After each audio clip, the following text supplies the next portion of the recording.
April 4th, 2005, 2 years to the day since the death of Sergeant First Class Paul Smith. His family sets out as the nation prepares to honor his sacrifice. On this day 2 years ago, Sergeant Smith gave his all for his men. 5 days later, Baghdad fell and the Iraqi people were liberated. And today we bestow upon Sergeant Smith the first Medal of Honor in the War on Terror. It was like a dream, you know, to meet the president taking time to talk to me, my children. You know, that was such an honor. And when David accepted the medal for his father, it was like seeing Paul standing there, because David is a carbon copy. No doubt, he's a clone of his dad. He is a true clone. The next morning, Paul's induction into the Pentagon's Hall of Heroes. It was Theodore Roosevelt who said, "The one thing I want to leave my children is an honorable name." And Paul Smith has done that, and a great deal more. He has left his family and his country a life of great meaning, and entrusted us with his faith in America and its mission. Last came a visit to Arlington National Cemetery for the unveiling of an honorary headstone.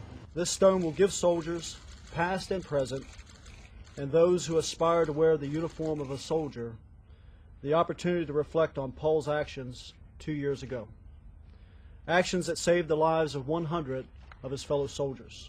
You know, I know he would say, you know, it's all over done, but I think also, though, that he's proud, you know, not just that he got the Medal of Honor, proud of his family. David's friends had many questions his first day back in school after the ceremonies. Only one didn't know what the Medal of Honor is about. I said it's when someone does something real brave, like what my dad did, and he understood what my dad did. So I told him that, and he's like, okay, I understand it a bit better now. For Birgit, those first days after the ceremonies were difficult. The sudden quiet allowed time to reflect on all that had happened.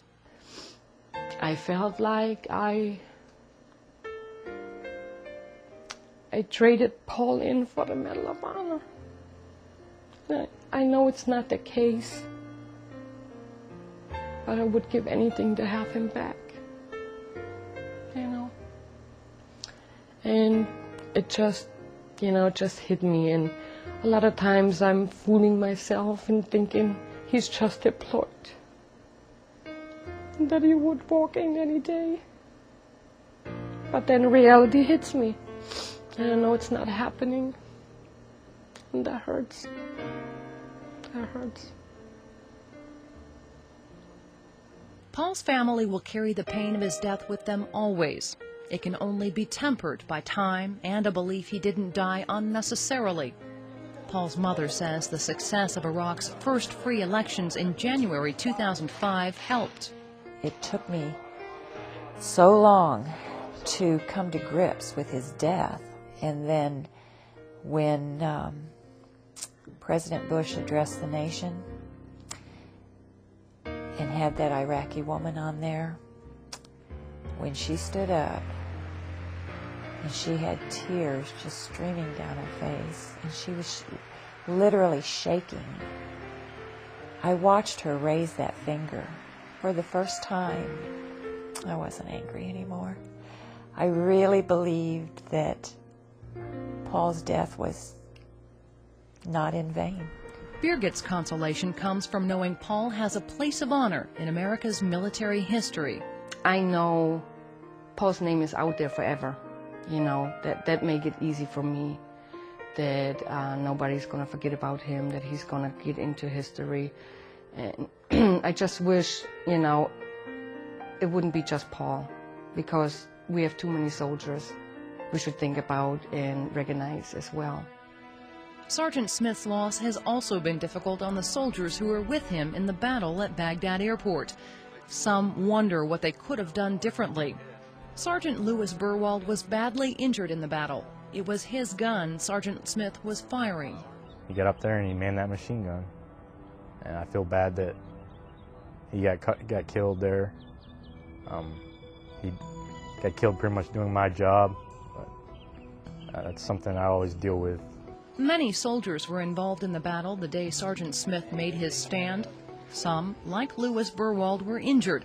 All were certainly in danger as they fought along with him. In April 2005, a large number of those soldiers were again deployed in Iraq, while Paul and his family were being honored. They're the legacy Paul leaves behind, a legacy of doing whatever is necessary to accomplish the mission and safeguard fellow soldiers, all to make sure they make it home. They're different guys now. They might be 18, 19 years old, but they're some of the most mature people you've ever met in your life.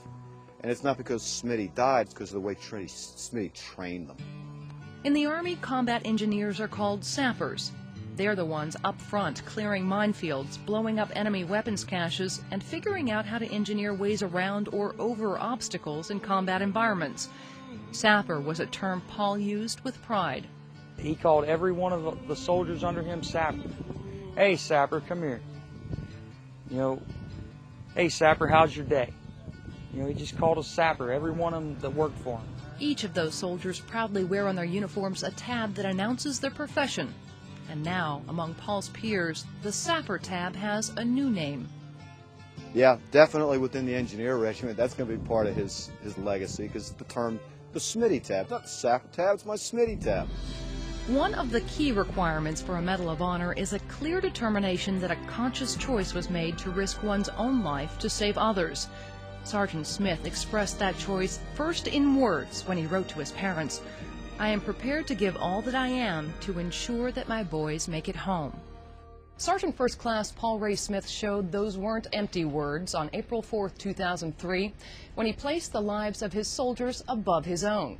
The choice cost him his life, but because of his actions, more than 100 of his fellow soldiers did make it home. I'm Air Force Sergeant Daniela Marcus. Thanks for joining us for the Pentagon Channel's Recon.